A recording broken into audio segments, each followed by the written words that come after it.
The good thing about podcasts is that it's nothing to do with the way you look or how many followers you've got on Instagram or whatever. It's literally because of you. Someone is choosing to put you in their ears when they go on their dog walk or when they walk the kids to school or whatever it is, when they're in their car doing their commute, because they really like you and your energy and your vibe. And so there's really no point in overthinking it and trying to be anything other than you. Hey, it's Carly here, and you are listening to Made for More podcast. And I feel alive today. Oh my goodness. So in the UK, we've had a few restrictions relieved. The sun is shining. We've had some alfresco dining.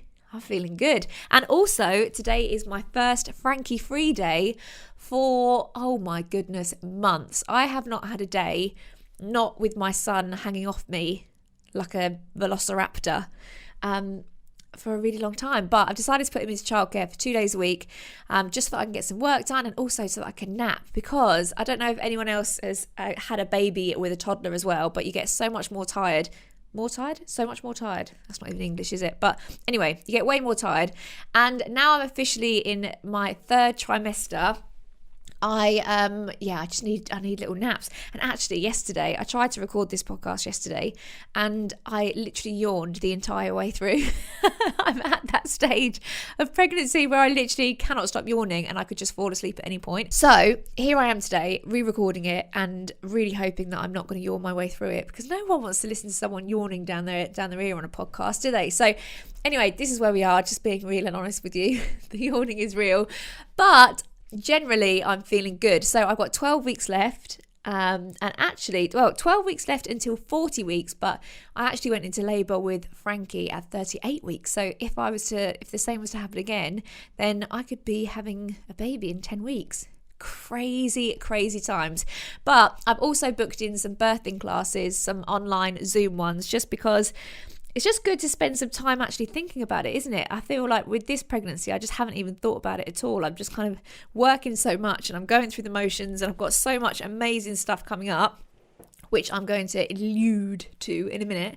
And I just haven't been focusing on my pregnancy at all, really. So I've got my birthing classes starting tonight, and I'm going to get it all into my breathing and my yoga things again. And but I've got so much exciting stuff going. I'm literally working right up until my due date because there's so much stuff going on that I'm so excited about, and I just keep getting carried away. So as you know, Michelle Hillier, who's been featured on 2 episodes of my podcast now, we've joined forces to create a coaching program to help other coaches massively scale their businesses online. And we found that so many coaches have amazing coaching skills, but they really don't know how to package it and actually create a good sustainable business. So we have amazing stuff coming up, and we're just knuckling down, working so hard, and we've got exciting stuff, so I can't wait to share it with you. I've probably said too much already, to be honest, but I just get carried away and then I just want to get excited. But anyway, look out for that. Keep posted. If you are an online coach, you really do need to make sure that you keep your eyes peeled for all of the things that are coming. So today I wanted to talk to you about podcasting, because I first had the idea of starting a podcast probably 2.5 years ago. I was thinking that I wanted to do it for ages, and I do lots of training in my business, and I coach lots of people anyway, and I was thinking, I'd love to do a podcast. And then I just talked myself out of it for so long, and every time I had all these limiting beliefs and thinking, is anyone going to download it, and what would I talk about, or maybe it's going to be like this major ag and hassle to have a podcast. And I wanted to share with you, now that I'm how many months into my podcast? I think I'm about 7 months into my podcast now, 7 or 8 months. I wanted to share with you what I've learned in that process and things that I wish I knew before starting a podcast, because it's been a very interesting journey, and I feel like if I knew these things beforehand, then I probably would have started way sooner than I actually did. So no regrets, everything happens as it happens, but I just wish I knew these things beforehand. So first of all, one of my main things about starting a podcast was I thought I've just really struggled to come up with content all the time. I was thinking, oh my goodness, like an episode every week. What if I don't know what to talk about? You know, sometimes I might have to prepare a training and I'm kind of thinking, oh, what am I going to talk about? And I was thinking, what if you just don't know what to say one day? And what I realised is that if you do the prep work first, i.e. you really sit down and figure out who it is that you're speaking to, what your purpose is for doing the podcast, like why you actually want to start this podcast. Obviously, if you're starting it because you want to make money, that's a very different reason to starting it because you genuinely want to serve and help others. Or if you're doing it because you want to build your profile, it's all completely different. But once you really put the groundwork in and figure out who it is you're speaking to and what message you want to get across, it's actually so easy to come up with the content, because for me, I can see the exact person that I'm trying to speak to and trying to connect with, and I know exactly what their problems are and I know exactly how to help them. So when it comes to thinking of what episodes I want to put out, I've got loads that I can put out because I think, yes, I know this can definitely help this person. So putting the groundwork in is really important. That's completely the opposite of how I would normally do things, to be honest with you. Normally, I just throw myself in, figure out as I go along, and don't really do any prep work. But this time, I really did prepare for it properly. And I'm really, really glad I did, because it made the whole process so much better. So yeah, prep work is key. Secondly, I wish I knew that most people on average subscribe to 7 different shows completely. So you actually don't need to be all things to all people. So I was thinking, yeah, but I'd listen to other shows and I'd think, yeah, but she's really funny, or she's really like knowledgeable, or he's really like this. And I was thinking that I had to be all of those things in one show. And the truth is that you really don't need to be. You just actually genuinely have to put yourself out there.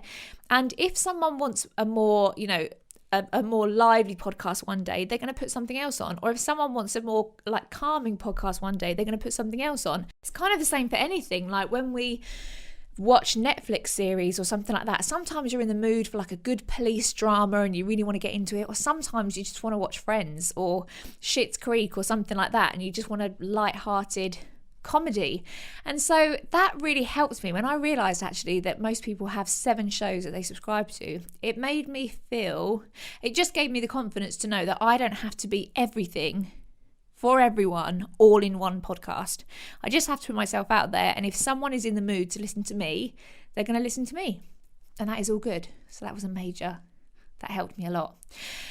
The third one is that I thought this was going to be a major workload. So the idea of starting a podcast, I was thinking, oh my goodness, I've got to edit it all together and put the little jingle jangly music on and then the little intro thing, and then it's going to take loads of time to edit. And I am a little bit whizzy on the computer, but I still thought it's still another thing, isn't it, that's going to take loads of time. And I didn't realize actually that you can get your podcast edited for a really, really reasonable price. So you've heard me mention her before, but I've got this little magical wizard ninja called Misha.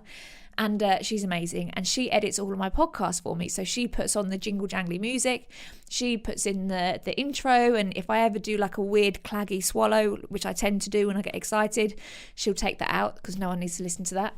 And she does that all for me. So it's really, really reasonable, and it's not a big cost at all, because you don't really want to go spending loads of money on it, because unless you're monetizing your podcast straight away, i.e. you're selling ad space or you're doing affiliate marketing or whatever it is, then the podcast you're not making money from it. But if you can outsource it for a really reasonable price, it is so worth doing, because in terms of what it actually takes out of my week, it's nothing really. It would take half an hour to an hour to record a podcast. Sometimes I batch create lots of my content, so I'll do it in a little batch, and I'm definitely going to be doing that when I have my baby. I'm definitely going to have a whole stock of episodes that I'm going to do in one go, so that I don't have to be trying to think about it literally while I'm having the baby. But yeah, there's loads of ways that you can be mega, mega prepared for it. And I actually have a podcast day normally when we weren't in lockdown. I'd have a podcast day where I'm in the flow, I've got my mic set up, I can just, bash out my episodes. And it makes it really, really simple, actually. It's not a big workload at all. But yeah, outsourcing it and getting it edited, absolute dream. And then bless her, she just uploads it all to Buzzsprout. By the way, as well, this is another thing. Buzzsprout is a platform that I use, and you upload it into Buzzsprout, and then from there, Buzzsprout posts it on Apple iTunes, Spotify, Google Play, all of that lovely stuff. So actually it goes out onto all of the platforms. Because again, I was thinking, if you think about, adding your content to Facebook and then Instagram and then sharing it to blah, blah, blah. And I was thinking, God, you'll post it on all of these different platforms. But actually, you just need to put it on Buzzsprout and then it does it all for you, which is amazing. So, it's way less technical than you think, and you can outsource it for really reasonable. So if you're not tech savvy at all, do not worry, my friends. There is a way around it. I can introduce you to my wonderful, magical friend, Misha. And then the fourth thing that I really wish I knew is that the confidence comes after you launch, not while you're waiting to start it. So, like I said, when I was thinking about doing a podcast, whenever you're stepping into any new level or trying something new or putting yourself out there, of course imposter syndrome and your crazy voice always pipes up, and it's like, who do you think you are, who's going to listen to you, blah blah blah blah blah blah, that voice that we all love. And I thought about that for ages, and I thought, God, I'm not that I'm not confident enough to do it, because I know that I'm confident, but I don't think I was confident enough in what I had to share. And what I realized is it all comes once you actually do it. Like, because you know that you have to put an episode out every week, you just come up with what you need to come up with. You don't overthink it. You just, put out what you feel like you really want to share. And I've grown so much in confidence from doing it. And actually my speaking has improved, and my everything has improved since doing it. So that actually comes as a byproduct of starting the thing. And so many people feel like you need to feel a certain way before you start the thing, but actually you start the thing and then you feel a certain way, which is very interesting. So I would say that if anyone is like, feels like they're destined for greater things, and you feel like you want to raise your profile and you feel like you want to do more and get your voice out there more, then podcasting is an amazing way of doing it. It really, really is so good. It's so good for, like, I've had people that are nothing to do with my business, and I didn't actually think were that interested in business, like old school friends and stuff like that. I've had loads of those people listen to my podcast, and now they're really getting to know me, and they didn't really know this side of me as much at all before, and now they're like, oh, this is really interesting, and they're kind of, we're really building that connection. So it really, really helps your profile. It really helps you connect with your audience on a much deeper level. And yeah, I've loved it. It's been so good for me, and definitely by far one of the best things I've ever done for my business, for sure. But like I said, don't wait until you feel ready to do it. You just got to do it, and then you'll become ready in the process of it. And it's all learning. Even if I look back at my first episodes now, I think, oh my God, you spoke so quickly and you were so breathy and claggy. And I'm probably still a bit breathy and claggy. And when I listen back to these episodes, I'm probably still going to be like, oh my goodness, what are you even talking about? But that's the whole point of it, isn't it? You just grow and you evolve and you keep like sharpening your skills every single time. So yeah, I've absolutely loved it. The other thing that I wish I knew is that there are currently 850,000 podcasts on Apple iTunes. So when I first looked at that number, I thought, oh my God, why is someone going to listen to mine? I'm one of 850,000. However, did you know that more than 50% of them don't make it past 14 episodes? So actually, as long as you make it past 14 episodes, you're already in the top 50% of all of those people, which is 425,000. That was quick maths. Hope you're impressed by that quick maths. But yeah, you're already in the top 50%, which is amazing. So, you can look at it and think, oh my God, there's so many podcasts. But like anything, like the gym, like business, like everything in life, most people don't stick it out long enough to see results and, really stick it out for the longevity. And so you're actually not one of 100, what? You're not one of 850,000. You're one of the ones that are going to keep going and keep building it. Obviously, if that's your intention, which I really hope it is. But yeah, I found that really interesting. So more than 50% don't make it past 14 episodes. And I just feel like that's such an indicator of life and success in general. I think that statistic, I feel like it's the same with everything. And then lastly, I used to think, who will come on my show though? So I would think about the people that I wanted to interview. I'd think about people in my immediate circle, and I was like, right, well, there's my mum, and then there's my friend, and then I was thinking, well, I'm going to run out of these people quite quickly. How else am I going to get on my show? But actually, people are so open to being interviewed because it's an amazing platform and it's an amazing way for them to showcase their business.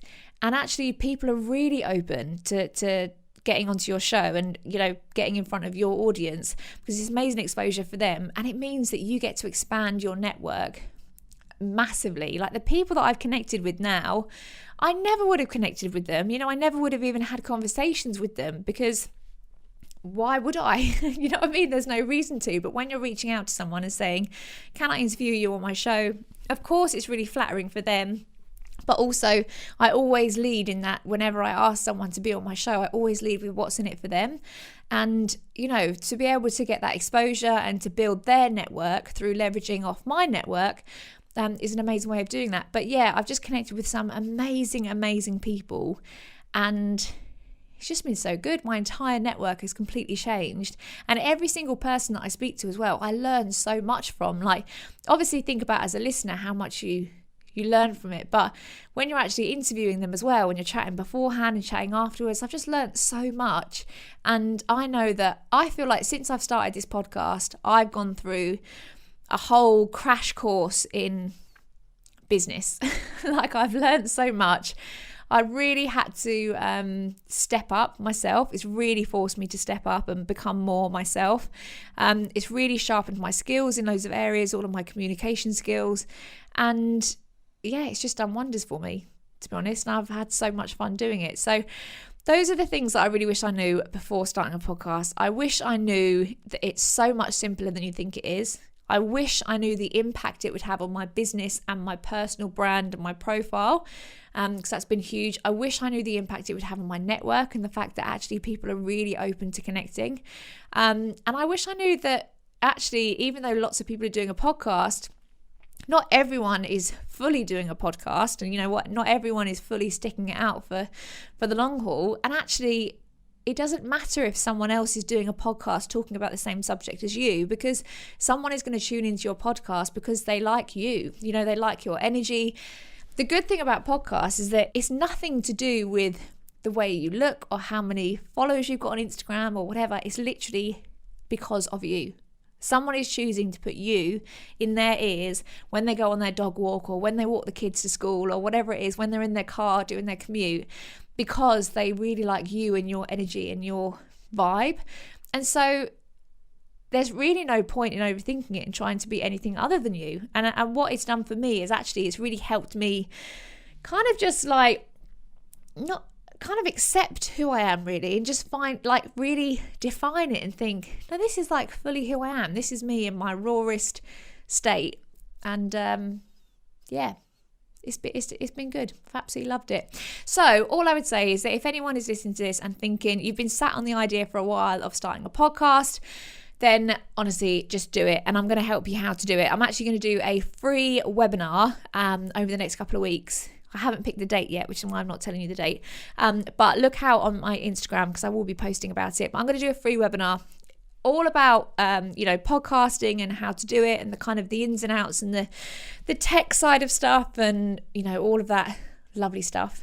I'm not going to, I know so many of you won't be interested in a podcast. I'm not going to go into it on this episode. But look out for that if you do want to join that. And I'm excited to help anyone who wants to go on that journey. I'm excited to give you that little push to go and do it. Oh, talking about a little push as well, something else happened this week. I want to give myself and Michelle a little celebratory something because we hosted our first Clubhouse room. So for any of you that are not on Clubhouse is a members only or like invite only social media app, and you can actually really easily get an invite now though. And we hosted our own room and it was so good. It was so scrappy. We had no idea what we were doing. We hosted it and we just kind of started it and figured it out as we went along. But that's really what it's all about. It's about just starting stuff. That's what made me think of it, because It's about having the idea of wanting to do something, putting yourself out there, not being afraid to fall on your face or do it wrong or be a little bit scrappy with it, and just figuring it out anyway. And then by the end of we only did it for an hour. At the beginning we were terrible pressing buttons and not knowing what we were doing, but then by the end of it we totally got the flow of it and it was so fun. So all I would say is, if you're on Clubhouse, definitely join us every Tuesday. And yeah, it was amazing. I absolutely loved it. But I was so proud of us because we just jumped in, we took inspired action, which is what we're all about, and we just figured it out as we went along. So very, very cool. So I hope you can take that same inspired action with your podcast. And like I said, join me on that webinar. I'll be telling you all about how to do it. And we can start. I can help you on your podcasting adventure. Very, very exciting. So thank you so much for listening. I hope you found some value in this, and I hope it's given you a little nudge if you were on the fence about doing a podcast, because it's so, so worth it. Like I said, it's the best thing I've ever done. And if you are loving it, please take a screenshot, add it onto your social media, tag me at Made for More Pod. And if you are going to do it, if you are going to take the leap and say, do you know what?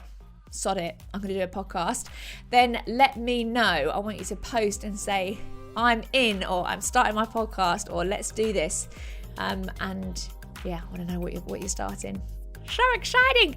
Thanks so much, guys. Please head over to iTunes and give me a 5-star review if you love this. It makes such a massive difference, and it gives me such a little warm, fuzzy feeling inside. And I do actually do a genuine little happy dance, which is very cool to see with a 7-month-old pregnant belly. Thanks so much, guys. Have a wonderful week, and I can't wait to catch up with you next week. Bye.